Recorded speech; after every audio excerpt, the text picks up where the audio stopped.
Guys, काफ़ी सारे student ये कहते हैं कि मैम हमारे पास कोई पार्टनर नहीं है जिसके साथ हम इंग्लिश में बात कर सके। कोई बात नहीं गाइस, अगर आपके पास कोई इंग्लिश में बोलने वाला नहीं है तो आप खुद से बातें कर सकते हैं। ये सबसे बेस्ट तरीका है अपनी इंग्लिश को इम्प्रूव करने का। खुद से इंग्लिश में बातें करें, अपनी वॉइस रिकॉर्डेड करें ताकि आपको पब्लिक प्लेस में इंग्लिश बोलने का कॉन्फिडेंस आए। और गाइस, इस वीडियो में हम सीखने वाले इंट्रोगेटिव सेंटेंस, किसी से भी क्वेश्चन कैसे करें। जैसे आप किसी से क्वेश्चन करते हो तो आपके हिंदी वाले सेंटेंस में ऐसे सेंटेंस आता है ना, करता है, करता हूँ या करते हो, ऐसे वाले सेंटेंस आते हैं ना जिसके स्टार्टिंग में आपको क्या लगाना होता है और लास्ट में ता है, ती है, ते हूँ। ये हमारा प्रेजेंट सिंपल का सेंटेंस होता है, ये तो आपको पता है। तो हम ऐसे सेंटेंस बोलते हैं ना, क्या वह इंग्लिश बोलता है, क्या वह पढ़ाई करता है, क्या आप मेरे घर आते हो, क्या आप उससे बात करते हो, क्या राम खेलने जाता है। तो लास्ट में ता है, ती हूँ, ते हो वाले सेंटेंस आते हैं तो उसमें हमें डू या डज का यूज करना होता है स्टार्टिंग में। जैसे कि अगर हम बोले क्या आप इंग्लिश बोलते हैं, क्या आप इंग्लिश बोलते हैं, डू यू स्पीक इंग्लिश। क्या आप इंग्लिश बोलते, तो आपके लिए हम यू का यूज करेंगे और यू के साथ हमेशा डू का यूज होता है, ये आप याद रखिएगा। तो यू के साथ डू का यूज होता है, इसलिए हम डू का स्टार्टिंग में यूज किए। Do you speak English, verb का फर्स्ट फॉर्म हम यहाँ पर लगाएंगे। Do you speak English, do you speak English. सबसे पहले हम डू का यूज किए, देन सब्जेक्ट, देन वर्ब का first form and the last object. क्या आप पढ़ाई करते हो, डू यू स्टडी। क्या वह पढ़ाई करता है, हम यहाँ क्या बोल रहे हैं, हम यहाँ पर वह की बात कर रहे हैं ना। वह के लिए क्या यूज होता है, ही यूज होता है, और ही हमारा क्या है, थर्ड पर्सन सिंगुलर है। और थर्ड पर्सन सिंगुलर के साथ हमेशा डज का यूज होता है, डू का यूज नहीं होता है। तो जब भी आप थर्ड पर्सन सिंगुलर यानी कि ही, सी, इट या फिर किसी का भी नाम हो तो वहां पे आपको डज का यूज करना है। तो हम बोलेंगे डज ही स्टडी, क्या वह पढ़ाई करता है, डज ही स्टडी। अगर हम यहीं पर फीमेल की बात करते कि क्या वह पढ़ाई करती है तो हम बोलते डज सी स्टडी, बस ही की जगह आपको सी यूज करना है, डज सी स्टडी। क्या आप टीवी देखते हो, डू यू वॉच टीवी। क्या आप स्कूल जाते हो, do you go to school. इस तरह से हम अपनी सेंटेंसेस को बनाएंगे। मैं आपको ज्यादा सेंटेंसेस इसलिए दे रही हूँ ताकि आपकी भी प्रैक्टिस होते जाए। तो मैं जो हिंदी वाले सेंटेंस बोल रही हूँ उसे आप ध्यान से सुनिए, उसके बाद इंग्लिश आप खुद से मन में रिपीट कीजिए। क्या वह यहाँ आता है, डज ही कम हियर। वह की बात कर रहे हैं ना, इसलिए ही का यूज किया और ही के साथ डज का यूज किए। क्या वह यहाँ आता है, डज ही कम हियर। क्या आपके पापा मार्केट जाते हैं, does your father go to market. सबकी आइडेंटिफिकेशन सेम है, करता है, करती है, लाइक दिस। जैसे कि क्या वह, डज ही, क्या वह, अगर फीमेल की बात करें क्या वह के लिए तो डज सी। क्या आप, डू यू। क्या वे, डू दे। क्या तुम, डू यू। क्या राम, डज राम। इस तरह से आप अपने सेंटेंसेस को बना सकते हैं। तो जब भी आपके हिंदी वाले सेंटेंस के स्टार्टिंग में क्या आए और लास्ट में ता है, ती है वाले सेंटेंसेस आए तो उसमें आपको डू या डज का यूज करना है। अगर आपके थर्ड पर्सन सिंगुलर रहे तो वहां पे डज का यूज करना है, अगर अदर सब्जेक्ट रहा तो वहां पर डू का यूज करना है, और इसी स्ट्रक्चर को फॉलो करते हुए अपने क्वेश्चन को कंप्लीट करना है। तो अब आप इस तरह के क्वेश्चन आसानी से पूछ सकते हैं। गाइस, पहले मैं आपको प्रेजेंट सिंपल, पास्ट सिंपल और फ्यूचर सिंपल के सेंटेंसेस कैसे बनाए जाते हैं वो मैं सिखा दूंगी। देन प्रैक्टिस के लिए मैं आपको कुछ क्वेश्चन दूंगी, उसे आपको सॉल्व करना होगा। तो नेक्स्ट हम प्रेजेंट सिंपल की तो बात कर लिए, नेक्स्ट हमारा है पास्ट सिंपल का sentence. Did plus subject then verb का first form and the last object. जब आपके हिंदी वाले सेंटेंस में किया, आया, गया, खाया, पिया ऐसे वाले सेंटेंस आते हैं ना, जिसके स्टार्टिंग में क्या रहेगा और एंड में किया, गया, लिया, खाया, पिया ऐसे वाले सेंटेंस आएगा, आ, ई वाले सेंटेंसेस आएंगे तो उसमें हम डिड का यूज करेंगे स्टार्टिंग में। पास्ट वाले सेंटेंस बोल रहे कि जैसे क्या आपने इंग्लिश सीखी, क्या आपने खाना खाया, क्या उसने पढ़ाई की, क्या आप मार्केट गए, तो ऐसे वाले सेंटेंस में आपको डिड का यूज स्टार्टिंग में करना है। जैसे क्या आपने इंग्लिश सीखी, डिड यू लर्न इंग्लिश। क्या आपने इंग्लिश सीखी, मैं बोल रही हूँ क्या आपने इंग्लिश सीखी, तो क्या के लिए हम डिड का यूज करेंगे। और आप हमेशा याद रखिएगा डिड का यूज आप सभी सब्जेक्ट के साथ कर सकते हैं, चाहे वो थर्ड पर्सन सिंगुलर हो या अदर कोई सा भी सब्जेक्ट हो, सभी के साथ आपको डिड का यूज करना है। तो हम बोलेंगे क्या, डिड, आपने, यू, लर्न, वर्ब का फर्स्ट फॉर्म, सीखने का first form, learn English, object हमारा हो गया English. Did you learn English, क्या आपने इंग्लिश सीखी। क्या आपने पढ़ाई की, डिड यू स्टडी। क्या आप वहां गए, डिड यू गो देयर। क्या आपने उसकी मदद की, डिड यू हेल्प हिम।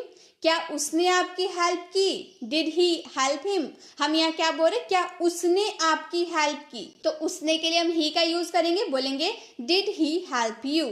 क्या आपकी मम्मी ने आपको डांटा? Did your mother scold you? Did your mother scold you? क्या आपकी मम्मी ने आपको डांटा? तो इस तरह से आप पास्ट सिंपल में कोई सा भी सेंटेंस को बना सकते हैं। आपको पहचानना कैसे है कि ये पास्ट सिंपल का सेंटेंस है, आपको ये स्ट्रक्चर को फॉलो करना है। आपके हिंदी वाले सेंटेंस के स्टार्टिंग में तो क्या आएगा और लास्ट में किया, गया, खाया, पिया, मतलब आ ई वाले सेंटेंसेस लास्ट में आएंगे। किया, की, गया, गई, मतलब आ ई तो आ रहा है ना आपके सेंटेंस के लास्ट में, तो उसी में आपको डिड का यूज करना है। नेक्स्ट है हमारा फ्यूचर सिंपल का सेंटेंस। सबसे पहले आपको विल का यूज करना है, देन सब्जेक्ट, देन वर्ब का first form and the last object. आपका आइडेंटिफिकेशन है गा, गे, गी। जैसे हिंदी वाले सेंटेंस ऐसे बोलते हैं ना, क्या वो जाएगा, क्या वो खाएगा, क्या आप इंग्लिश बोलेंगे, क्या आप पढ़ाई करेंगे, क्या वो होमवर्क करेगा, क्या आप मेरे साथ घूमने जाएंगे। आप क्वेश्चन कर रहे हो और आपके हिंदी वाले सेंटेंस के लास्ट में गा, गे, गी आ रहा है, मतलब वो फ्यूचर सिंपल का सेंटेंस है। उसमें आपको सबसे पहले विल का यूज करना है, देन सब्जेक्ट का यूज करना है, वर्ब की first form and the last object. आप प्रेजेंट सिंपल, पास्ट सिंपल या फ्यूचर सिंपल किसी का भी यूज करें क्वेश्चन पूछने में, आपको वर्ब का फर्स्ट फॉर्म ही सब में लगाना होगा, ये आपको याद रखनी है। तो जैसे हम बोले क्या आप इंग्लिश बोलेंगे, विल यू स्पीक इंग्लिश, और विल का यूज आप सभी सब्जेक्ट के साथ कर सकते हैं। क्या आप इंग्लिश बोलेंगे, विल यू स्पीक इंग्लिश, बोलने के लिए सबसे पहले will you speak English, will you speak English, क्या आप इंग्लिश बोलेंगे। क्या आप यहाँ आएंगे, will you come here, will you come here, क्या आप यहाँ आएंगे। क्या आप पढ़ाई करोगे, विल यू स्टडी, मम्मी ने मुझसे पूछा क्या आप पढ़ाई करोगे या फिर क्या तुम पढ़ाई करोगे, तो विल यू स्टडी। क्या वह मार्केट जाएगा, will he go to market. आप यहाँ पे पॉसिबिलिटी की बात ना करें, या सेंटेंस में अगर हम पॉसिबिलिटी शो करते विल का यूज ना करके हम वुड का यूज करते, लेकिन हम यहाँ फ्यूचर की बात करें, पॉसिबिलिटी अपने सेंटेंस में शो नहीं कर रहे। हम बोल रहे क्या वह मार्केट जाएगा, आने वाले समय में क्या वह मार्केट जाएगा, तो हम बोलेंगे will he go to market. क्या तुम उसकी मदद करोगे, विल यू हेल्प हिम, क्या तुम उसकी मदद करोगे आने वाले समय में, क्या तुम उसकी मदद करोगे, विल यू हेल्प हिम। क्या आप मेरे साथ प्रैक्टिस करोगे, will you practice with me, will you practice with me, मतलब आने वाले समय में क्या आप मेरे साथ प्रैक्टिस करोगे, will you practice with me. तो इस तरह से आप किसी से भी क्वेश्चन कर सकते हैं। अब हम लोगों ने प्रेजेंट सिंपल, पास्ट सिंपल और फ्यूचर सिंपल की बात कर ली, कैसे सवाल करेंगे वो भी हमें समझ में आ गया। चलिए अब कुछ सेंटेंस आप लोगों के लिए प्रैक्टिस के लिए है। क्या आप उसके घर जाते हो, क्या वह तुमको कॉल करती है, क्या मैं स्कूल जाता था, क्या रोहन प्रैक्टिस करता था, क्या वह दिल्ली जाएगा, क्या आप मेरे साथ मार्केट जाएंगे। गाइज इन सब का आंसर आपको देना है कमेंट बॉक्स में। इसमें क्या यूज होगा, यहाँ पे 2 सेंटेंस हमारा प्रेजेंट सिंपल है, 2 सेंटेंस पास्ट सिंपल है और 2 सेंटेंस फ्यूचर सिंपल है। आप वही स्ट्रक्चर, जो मैंने स्ट्रक्चर आपको बताया, सेम वही स्ट्रक्चर को फॉलो करते हुए सेंटेंसेस को कंप्लीट करना है और इसका आंसर आपको कमेंट बॉक्स में करना है, ताकि आपकी जो आपने अभी क्या सीखा क्या नहीं सीखा वो आपको समझ में आ जाए। गाइज अगर आपको वीडियो जरा सा भी अच्छा लग रहा है तो प्लीज वीडियो को लाइक करें, क्योंकि आप लोगों के लाइक से हमें मोटिवेशन मिलती है ऐसी वीडियोस लाने की। नेक्स्ट हमारा है is am are plus subject plus verb में आईएनजी ऑब्जेक्ट। रहा है, रहा हूँ, ये समझ में आ गया ना, हमारा प्रेजेंट कॉन्टिन्यूअस टेंस है। जब आपके हिंदी वाले सेंटेंस स्टार्टिंग में क्या और लास्ट में रहा है, रहा हूँ वाले सेंटेंस आएंगे। जैसे क्या वो पढ़ाई कर रहा है, क्या वो गाना गा रहा है, क्या वो डांस कर रहा है, क्या वो मम्मी खाना बना रही है, क्या आप मेरे साथ प्रैक्टिस कर रहे हैं। तो ऐसे वाले सेंटेंस जो लास्ट स्टार्टिंग में तो आपके क्या आएंगे, क्वेश्चन पूछना है तो क्या तो आएंगे ही, और लास्ट में आपका रहा है, रही हूँ, मतलब कंटिन्यू कोई काम चल रहा है। तो वैसे वाले सेंटेंस में आपको is am are plus subject plus verb में ING and the last object आपको यूज करना है। जैसे अगर मैं बोलूं क्या आप मेरे साथ प्रैक्टिस कर रहे हैं, मैं आपसे क्वेश्चन कर रही हूँ क्या आप मेरे साथ प्रैक्टिस कर रहे हैं, are you practising with me. Are पहले हम यहाँ पर यू हमारा सब्जेक्ट है, सब्जेक्ट के अकॉर्डिंग हम लोगों ने आर का यूज किया। आर यू प्रैक्टिसिंग, प्रैक्टिस में आईएनजी लगा दिए तो practising with me, object with me. Are you practising with me, क्या आप मेरे साथ प्रैक्टिस कर रहे हैं। क्या वह पढ़ाई कर रही है, इज सी स्टडिंग, वह के लिए सी यूज किए, सी के साथ इज लगता है। देखिए अब इज एम आर किसके साथ लगता है वो भी मैं बता देती हूँ। एम लगता है सिर्फ और सिर्फ आई के साथ, ये याद रखिएगा, आई के साथ ही एम लगता है। इज लगता है थर्ड पर्सन सिंगुलर के साथ, ही सी इट या फिर किसी भी पर्सन का नाम, चाहे राम, गीता, सीता, मीता, जो भी हो, जो भी पर्सन का नाम हो उसके साथ आपको इज लगाना है। और आर जो बच गया सब्जेक्ट यू, वी, दे या फिर 2 या 3 पर्सन का नाम, एक साथ अगर आपके एक सेंटेंस में 2 या 3 पर्सन का नाम आए तो आपको आर का यूज करना है। ठीक है, तो यहाँ पे हम बोल रहे थे क्या वह पढ़ाई कर रही है, एक लड़की की बात कर रहे हैं तो हम बोलेंगे इज सी स्टडिंग। यहाँ पर क्या पढ़ाई कर रही है ऑब्जेक्ट हमारा नहीं था, सिर्फ इतना था कि क्या वह पढ़ाई कर रही है, इज सी स्टडिंग। क्या आप टीवी देख रहे हैं, आर यू वॉचिंग टीवी। क्या आप टीवी देख रहे हैं, आर यू वॉचिंग टीवी। क्या वह लिख रहा है, यहाँ पर किसी लड़का का बात किया जा रहा है, क्या वह लिख रहा है, इज ही राइटिंग। क्या वह लिख रहा है, इज ही राइटिंग। तो हमारे सेंटेंस में क्या आप आएगा तो हम बोलेंगे आर यू। क्या वह, इज ही। अगर किसी मेल की बात करेंगे तो बोलेंगे इज ही। अगर फीमेल की बात करेंगे कि क्या वह तो बोलेंगे इज सी। क्या मैं, एम आई। जैसे मैं बोलूँ क्या मैं पढ़ा रही हूँ तो मैं बोलूँगी एम आई टीचिंग, क्योंकि आई के साथ हमेशा एम लगता है तो बोलूँगी एम आई टीचिंग। क्या मैं पढ़ा रही हूँ। क्या वह बोल रही है, इज सी स्पीकिंग। क्या वे देख रहे हैं, आर दे वॉचिंग। तो इस तरह से आप समझ सकते हैं कि प्रेजेंट कॉन्टिन्यूअस वाले सेंटेंसेस किसी से भी सवाल कैसे किया जाता है। तो ये तो हो गया कंप्लीट। अब है was verb plus subject plus verb में आईएनजी प्लस ऑब्जेक्ट। आप समझ गए कि ये हमारा पास्ट कॉन्टिन्यूअस टेंस का सेंटेंस है, जो स्टार्टिंग में आपके हिंदी वाले सेंटेंस में क्या आएंगे लेकिन लास्ट में आपका रहा था, रही थी, मतलब कोई काम पास्ट में कंटिन्यू चल रहा था, ऐसे वाले सेंटेंस हमारे पास्ट कॉन्टिन्यूअस टेंस होते हैं। इसमें ऐसे सेंटेंसेस आएंगे कि क्या आप स्कूल जा रहे थे, क्या आप इंग्लिश बोल रहे थे, क्या आप प्रैक्टिस कर रहे थे, क्या मम्मी खाना बना रही थी, क्या मैं समझा रही थी। तो ऐसे वाले सेंटेंस आएंगे जिसके लास्ट में रहा था, रही थी और स्टार्टिंग में क्या आएगा, तो उसमें हमें वॉज वर्ब का यूज करना है। वॉज का यूज करना है third person singular. Third person singular क्या होता है मैंने इतना बार आपको बताया, आपको समझ में आ गया होगा। ही, सी, इट या किसी एक पर्सन का नाम, उसमें हम वॉज का यूज करेंगे और बाकी सबके साथ हम वर का यूज करेंगे। ठीक है, क्या आप स्कूल जा रहे थे, were you going to school. आपके लिए हम क्या यूज करेंगे, यू का यूज करेंगे और यू के साथ वर का यूज होता है। Were you going to school, क्या आप स्कूल जा रहे थे। क्या वह स्कूल जा रहे थे, अब यहाँ पर वह का बात कर दिए, वह यानी कि किसी मेल का बात कर रहे हैं तो उसके लिए हम वॉज का यूज करेंगे, क्योंकि ही हम यूज कर किसी मेल के लिए ही का यूज करते हैं और ही हमारा थर्ड पर्सन सिंगुलर होता है, इसीलिए हम बोलेंगे was he going to school. Was he going to school, क्या वह स्कूल जा रहा था। क्या वह लिख रहा था, वॉज सी राइटिंग। क्या आपके फ्रेंड क्रिकेट खेल रहे थे।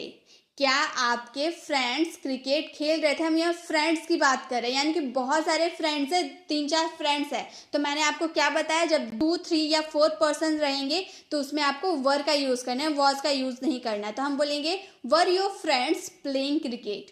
Were your friends playing cricket, क्या आपके फ्रेंड्स, मित्र, जो भी आपके दोस्त है, क्रिकेट खेल रहे थे। क्या मैं समझा रही थी, तो मैं के लिए आई का यूज करेंगे और आई के साथ हमें वॉज का यूज करना होता है, ना कि वर का। आप आई के साथ वर का यूज नहीं कर सकते, वॉज का ही यूज करना होगा। तो क्या मैं समझा रही थी, वॉज आई एक्सप्लेनिंग। एक्सप्लेन में आईएनजी यूज कर दे तो एक्सप्लेनिंग हो गया। वॉज आई एक्सप्लेनिंग, क्या मैं समझा रही थी। क्या आप मेरी वीडियोज देख रहे थे, were you watching my videos. Were you watching my videos. तो इस तरह से आप पास्ट कॉन्टिन्यूअस में कोई भी सेंटेंस को बना सकते हैं। क्या वह, वॉज ही, क्या मैं, वॉज आई, क्या तुम, वर यू। इस तरह से आप अपने सेंटेंसेस को बना सकते हैं। अब है हमारा रहा होगा, रही होगी। ये हमारे फ्यूचर कॉन्टिन्यूअस का सेंटेंस है, जिसके स्टार्टिंग में आपको विल का यूज करना है, क्योंकि आप किसी से क्वेश्चन कर रहे हो, इसलिए विल का यूज स्टार्टिंग में करेंगे। Then subject, then be, verb में ING and the last object. इसमें ऐसे सेंटेंसेस आते हैं, क्या वह लिख रहा होगा, क्या वह पढ़ रही होगी, क्या वह देख रही होगी, क्या वह गाना गा रही होगी। ऐसे वाले सेंटेंस फ्यूचर में, क्या वो कोई काम कंटिन्यू कर रही होगी। तो ऐसे वाले सेंटेंसेस में आपको विल का यूज करना है स्टार्टिंग में, देन सब्जेक्ट, उसके बाद आप बी का यूज करें। अगर आप सिंपल सेंटेंस बनाएंगे, अफर्मेटिव सेंटेंस बनाएंगे, तो सब्जेक्ट के बाद आपको विल और बी को एक साथ लिखना होगा। लेकिन अगर आप इंट्रोगेटिव सेंटेंस बना रहे हैं तो विल का यूज स्टार्टिंग में, देन सब्जेक्ट, उसके बाद बी का यूज करना होगा। ठीक है, तो जैसे हम बोले क्या वह लिख रहा होगा, क्या वह लिख रहा होगा, will he be writing. Will he be writing, क्या वह लिख रहा होगा। क्या वह जा रही होगी, will she be going. Will she be going. तो यहाँ पे विल के साथ आप किसी भी सब्जेक्ट का यूज कर सकते हैं, कोई दिक्कत नहीं है। क्या वह हंस रहा होगा, आने वाले समय में क्या वह हंस रहा होगा, will he B laughing, will he B laughing. क्या वे कल इस समय टीवी देख रहे होंगे? Will they be watching TV this time tomorrow, will they be watching TV this time tomorrow. क्या कल वे इस समय टीवी देख रहे होंगे? तो इस तरह से आप फ्यूचर कॉन्टिन्यूअस में कोई भी सेंटेंसेस को बना सकते हैं। अब चलिए इन तीनों का क्या होमवर्क होगा वो भी हम देख लेते हैं। क्या मैं जा रहा हूँ? क्या सीता गाना गा रही है? क्या रोहन पढ़ाई कर रहा था? क्या आप समझ रहे थे? क्या वह पढ़ रहा होगा? क्या आप प्रैक्टिस कर रहे होंगे? इन सब का आंसर आपको कमेंट बॉक्स में करना है। आपको देखना है कि ये 2 सेंटेंस हमारा प्रेजेंट कॉन्टिन्यूअस का है, ये 2 सेंटेंस पास्ट कॉन्टिन्यूअस का, और ये हमारा फ्यूचर कॉन्टिन्यूअस का है। अब इसमें कौन से हेल्पिंग वर्ब लगेंगे, कैसे इसे फ्रेम करना है, स्ट्रक्चर को देखकर अपने सेंटेंसेस को फ्रेम करके इसका आंसर आपको कमेंट बॉक्स में करना है। अब है has, have plus subject plus verb में थर्ड फॉर्म लास्ट ऑब्जेक्ट। चुका है, लिया है। जब आपके हिंदी वाले सेंटेंस ऐसे होता है ना, क्या वह खा चुका है, क्या वह पी चुका है, क्या वह खा लिया है, क्या आप टीवी देख लिए हैं, ऐसे वाले सेंटेंस की स्टार्टिंग में आपको क्या आएगा और लास्ट में चुका है, लिया है, गया है, ऐसे वाले सेंटेंस मतलब कोई काम कंप्लीट हो चुका है। क्या आप इंग्लिश बोल चुके हो, क्या आप गाना गा चुके हो, क्या आप प्रैक्टिस कर चुके हो, क्या आप टीवी देख लिए हो, ऐसे वाले सेंटेंस के लिए हमें हैज हैव का यूज स्टार्टिंग में करना होगा, देन सब्जेक्ट का यूज करना होगा। इसमें हमेशा वर्ब का थर्ड फॉर्म लगता है, ये आपको याद रखनी है। क्या आप इंग्लिश बोल चुके हैं, मतलब इंग्लिश बोलने का काम आपका कंप्लीट हो चुका है? मैं आपसे क्वेश्चन पूछ रही हूँ, क्या आप इंग्लिश बोल चुके हो? Have you spoken English? Have you spoken English. अब हैज का यूज किस में होगा, हैव का यूज किस में होगा? थर्ड पर्सन सिंगुलर के साथ हैज का यूज होगा और द सब्जेक्ट के साथ हैव का यूज होगा। तो यहाँ पे हम आप का बात करें, आप हमारा यानी कि यू के साथ हमें हैव का यूज करना है, तो हम बोलेंगे have you spoken English. Speak का थर्ड फॉर्म स्पोकन हो गया। क्या आप गाना गा चुके हो? हैव यू संग अ सॉन्ग? हैव यू संग अ सॉन्ग। क्या आप गाना गा चुके हो? क्या आप लिख चुके हो? Have you written? Have you written. क्या आप लिख चुके हो? क्या वह प्रैक्टिस कर चुका है? वह बोल दिया ना, वह के लिए हमें ही का यूज करना है, तो बोलेंगे has he practised. Has he practice. क्या आप प्रैक्टिस कर चुके हो? क्या वह यहाँ आ चुकी है? यहाँ फीमेल की बात करें तो फीमेल के लिए हम सी का यूज करेंगे, बोलेंगे has she come here. Has she come here. क्या वह यहाँ आ चुकी है? तो प्रेजेंट सिंपल में जब आपके हिंदी वाले सेंटेंस में चुका है, लिया है आएगा और स्टार्टिंग में आप किसी से क्वेश्चन पूछ रहे हो तो उसमें हैज हैव का यूज आपको स्टार्टिंग में करना है, देन आपको सब्जेक्ट यूज करना है, देन आपको वर्ब का थर्ड फॉर्म यूज करना है एंड द लास्ट ऑब्जेक्ट अगर आपका ऑब्जेक्ट रहा तो इस तरह से आप अपने सेंटेंसेस को कंप्लीट कर सकते हो। नेक्स्ट हम बात करेंगे पास्ट परफेक्ट टेंस की, जिसमें आपको चुका था, लिया था वाले सेंटेंस आएंगे। क्या वह खा चुका था? क्या वह इंग्लिश बोल चुका था? क्या वह पढ़ने जा चुका था? क्या उसने होमवर्क कर लिया था? तो ऐसे वाले सेंटेंस में आपको हैड का यूज स्टार्टिंग में करना है, देन सब्जेक्ट का यूज करना है, देन वर्ब का third form and the last object. जैसे क्या आप इंग्लिश बोल चुके थे? क्या आप इंग्लिश बोल चुके थे? पास्ट में हम पूछ रहे, क्या आपके इंग्लिश बोलने का काम कंप्लीट हो चुका था? तो हम बोलेंगे हैड यू स्पोकन इंग्लिश। आप हैड का यूज सभी सब्जेक्ट के साथ कर सकते हैं। Had you spoken English. क्या आप इंग्लिश बोल चुके थे? क्या वो चला गया था? Had he gone. क्या वो चला गया था? Had he gone. क्या उसने पढ़ाई कर ली थी? Had he studied. Had he studied.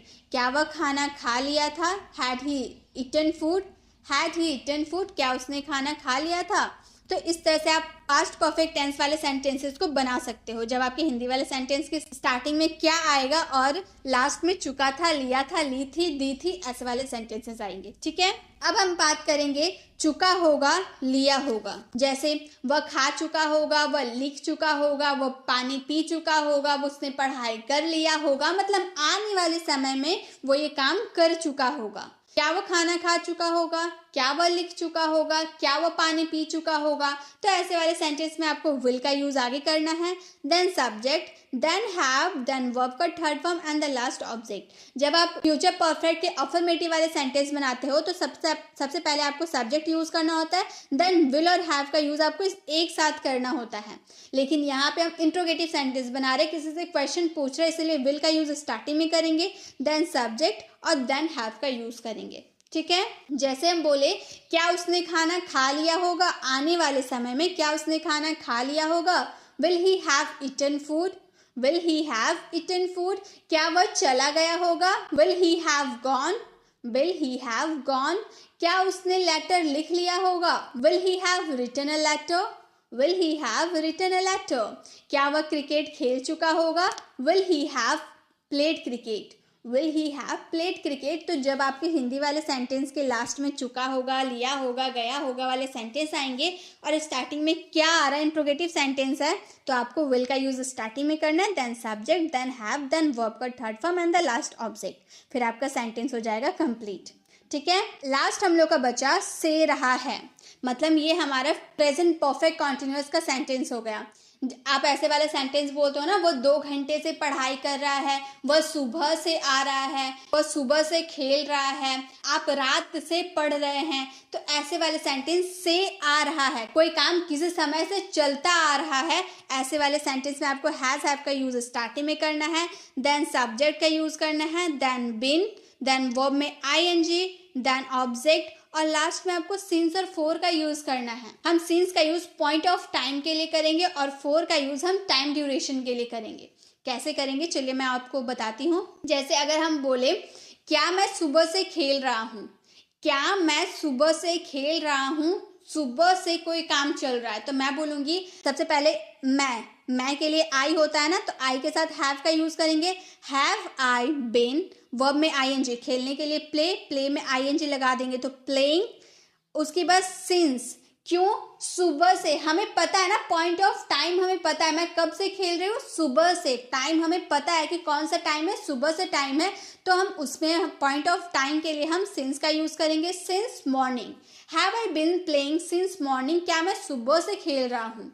अगर हम बोले क्या वह 2 घंटे से इंतजार कर रही है, तो क्या वह एक लड़की है, तो लड़की के लिए हम हैज का यूज करेंगे, हैज सी बिन, इंतजार करने के लिए वेट में आईएनजी लगा देंगे तो वेटिंग, 2 घंटे से, अब 2 घंटे पहले कितना बज रहा था, 2 बज रहा था, 4 बज रहा था, 5 बज रहा था, 10 बज रहा था, कितना बज रहा था वो हमें नहीं पता, हमें पॉइंट ऑफ टाइम नहीं पता है, सिर्फ इतना पता है कि वो 2 घंटे से इंतजार कर रही थी, 2 घंटा पहले कितना भी बज रहा होगा हमें वो नहीं पता। तो ऐसे वाले जब आपको टाइम ड्यूरेशन पता हो तो उसमें आपको फोर का यूज करना है। सिंस का यूज पॉइंट ऑफ टाइम के लिए करेंगे, लेकिन फोर का यूज आप टाइम ड्यूरेशन के लिए करेंगे कि आपको पता नहीं कि कितने बजे से वो इंतजार कर रही, सिर्फ 2 घंटा बोला गया है तो हम बोलेंगे for 2 hours, has he been waiting for 2 hours, वह 2 घंटे से इंतजार कर रही थी। अगर हम बोले सुबह से, सिंस मॉर्निंग 2 घंटे से, फॉर 2 आवर्स 2016 से, सिंस 2016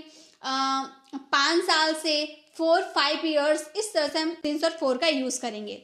क्या तुम ये बुक 2018 से लिख रहे हो, have you been writing this book since 2018, 2018 में पता है ना पॉइंट ऑफ टाइम क्या है, 2018 है, तो हम बोलेंगे have you been writing this book since 2018। तो सिंस और फोर का यूज कैसे करना है आपको सेंटेंस में आपको समझ में आ गया। अब ये चारों से रिलेटेड मैं आपको क्वेश्चन देती हूँ सॉल्व करने के लिए। क्या आप पढ़ चुके हैं, ये हमारा प्रेजेंट परफेक्ट का सेंटेंस है। क्या वह टीवी देख चुकी है, ये भी हमारा प्रेजेंट परफेक्ट का सेंटेंस है। क्या मम्मी खाना बना ली थी, ये हमारा पास्ट परफेक्ट का सेंटेंस है। क्या वह क्रिकेट खेल चुका था, ये भी हमारा पास्ट परफेक्ट का सेंटेंस है। क्या आप गाना गा लिए होंगे, ये हमारा फ्यूचर परफेक्ट का सेंटेंस है। क्या वह 2 घंटे से पढ़ रहा है, ये तो आपको समझ में आ गया ना कौन सा टेंस का सेंटेंस है, तो ये आप खुद से बना सकते हैं। अब इन सब का आंसर आपको कमेंट बॉक्स में करना है। इसी के साथ आपको वीडियो कैसी लगी कमेंट बताना बिल्कुल भी ना भूलें। अभी तक आपने हमारे चैनल को सब्सक्राइब नहीं किया तो जल्दी से करके बेल आइकन को जरूर क्लिक कीजिएगा ताकि आने वाली वीडियोस की नोटिफिकेशन आपको मिलती रहे। मिलते हैं नेक्स्ट वीडियो में, तब तक के लिए कीप लर्निंग।